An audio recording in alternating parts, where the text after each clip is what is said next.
হে everyone, আশা করি তোমরা সবাই ভালো আছো।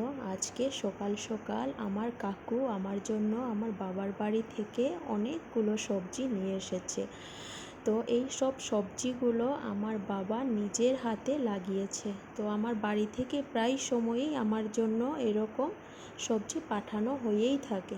তো প্রথমে কি পাঠিয়েছিল, কাঁচা কলা, তারপর ডাঁটা শাক, তারপর এই যে ছোটো চেরি টমেটো। আমার শাশুড়ি মা বলেন যে বড় টমেটোগুলো থেকে এই ছোট টমেটোগুলো নাকি স্বাস্থ্যের পক্ষে অনেক ভালো।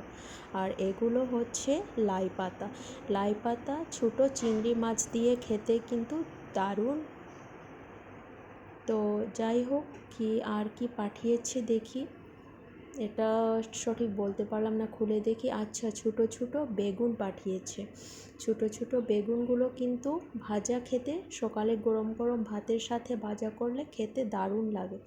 তখন যাই হোক, পুকুরে গিয়ে দেখি শাশুড়ি মাকে বলে, যদি উনি হ্যাঁ বলেন তাহলে অল্প মাছ ধরবো পুকুর থেকে। আমি যাই প্রথমে পুকুরে। আমি পুকুরে এসে পড়লাম। আমাদের পুকুরটা প্রথমে দেখে নাও সবাই। এই পুকুরে কিন্তু অনেক মাছ আছে, বড় মাছ, ছোটো ছোটো চিংড়ি মাছ, আরও কাতল মাছ, অনেক মাছ। আমার এই শাশুড়ি মা আর আমার শ্বশুরমশাই মিলে অনেক মাছ আমাদের পুকুরে চাষ করা হয়েছিল। তো দেখি মাকে বললাম, তো মা বললেন যে হ্যাঁ ধরবো। তো আমরা দুজন শাশুড়ি আর বৌমা মিলে নেমে পড়লাম পুকুরে মাছ ধরতে। দেখি কি মাছ পাওয়া যায়। অবশ্য এই জাল দিয়ে কিন্তু বড় মাছ আটকানো যায় না। এই জাল দিয়ে আমরা ছোটো ছোটো চিংড়ি মাছগুলো একদম সাইডে সাইডে করে ধরার চেষ্টা করব। বেশি কিছু না, অল্প কিছু হলেই হয়ে যাবে, কারণ বাড়ির পুকুরের মাছ তো অল্প হলেও তরকারির স্বাদটাই আলাদা হয়ে যায়। তো আমরা নেমে পড়লাম পুকুরে। প্রথমের দেখি কতটুকু উঠেছে মাছ। বেশি ওঠেনি, অল্প কিছুটা উঠেছে, তবু সেগুলো তুলে নেব। তারপর আরেকবার দিয়ে দেখব। তো ফাইনালি সবগুলো বন্ধুরা দেখাতে পারিনি, কারণ সবগুলো দেখালে অনেকটাই ভিডিওটা লম্বা হয়ে যাবে। তো আমরা ফাইনালি কতটুকু মাছ ধরলাম তোমাদেরকে দেখিয়ে দিচ্ছি। আমরা মাছগুলো বেছে নিই। প্রথমে মাছগুলোতে অনেক পাতা, লতা পাতা লেগে আছে, সেগুলো প্রথমে বেছে নিয়ে টোটালি মাছ কতটুকু হলো আমি সবাইকে দেখাবো। তো আমাকে হেল্প করছে আমার ছোটো বোনু, আমাকে হেল্প করছে। দুজন মিলে মাছগুলো বাছলে তাড়াতাড়ি হয়ে যাবে বলে ও বলল যে আমি একটু হেল্প করে দিই। তো আমরা দুজন মিলে মাছগুলো বেছে নিলাম। এতে কি আছে, ছোটো ছোটো চিংড়ি মাছ।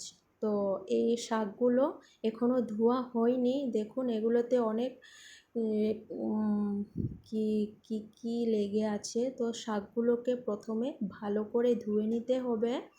তো আমি আমার ওই ছোটো বোনকে বললাম যে একটু ধুয়ে দিতে। ও বলল একটু পরেই ও ধুয়ে দেবে শাকগুলো ভালো করে। তো ভাবছি এই শাকগুলো দিয়ে পুকুর থেকে যা মাছ তুলে নিয়েছি, এই যে এতটুকুই মাছ হয়েছে বন্ধুরা, আমরা মা আর আমি মিলে এগুলোই ধরেছি। তাতেও হয়ে যাবে, কারণ বাড়ির পুকুরের মাছ অল্প দিলেও তাতে তরকারির টেস্টটাই আলাদা হয়। তো এইগুলো দিয়ে ভাবছি এই লাই পাতার শাকগুলো রান্না করব। তো শাকগুলো প্রথমে ধুয়ে নিই। এই শাকগুলো না খেতে স্বাস্থ্যের পক্ষেও অনেক ভালো। তো আমি দেখাচ্ছি কি রান্না করেছি এখন। তো বন্ধুরা, আজকে আমি কি রান্না করেছি আপনাদেরকে দেখাই।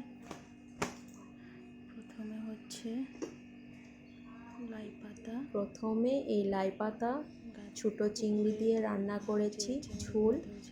এতে কিছুই দেইনি, শুধু লাই পাতা আর চিংড়ি মাছগুলো দিয়ে, আমি তেলও ইউজ করিনি, বয়েল করে বানিয়েছি। তারপর ডাল বানিয়েছি ছোটো চেরি টমেটোগুলো দিয়ে। ডাল খেতে অনেক দারুণ লাগে, তাই ছোটো টমেটোগুলো দিয়ে অল্প করে মসুর ডাল বানিয়েছি। তারপরে শুকনো মরিচ বাটা দিয়ে, আর এগুলোকে আমরা লংচাক বলে থাকি। বন্ধুরা, তোমরা হয়তো অনেকে অনেক নাম বলে, কিন্তু আমি সঠিক বলতে পারবো না বাংলা ভাষা দিয়ে এটাকে কি বলে। অনেকে আমি দেখেছি এটাকে পাহাড়ি তেঁতুলও বলে, কিন্তু আমরা লংচাক বলি। আর এটা হচ্ছে আলু, বরবটি আর অল্প স্কোয়াশ ছিল, তাতে ভাজা করেছি। অল্প মাছের তেল বেরিয়েছিল, সেগুলো দিয়ে আমি ভাজা করেছি। তো সবাই যদি ভিডিওটা ভালো লেগে থাকে অবশ্যই লাইক করবে আর সাবস্ক্রাইব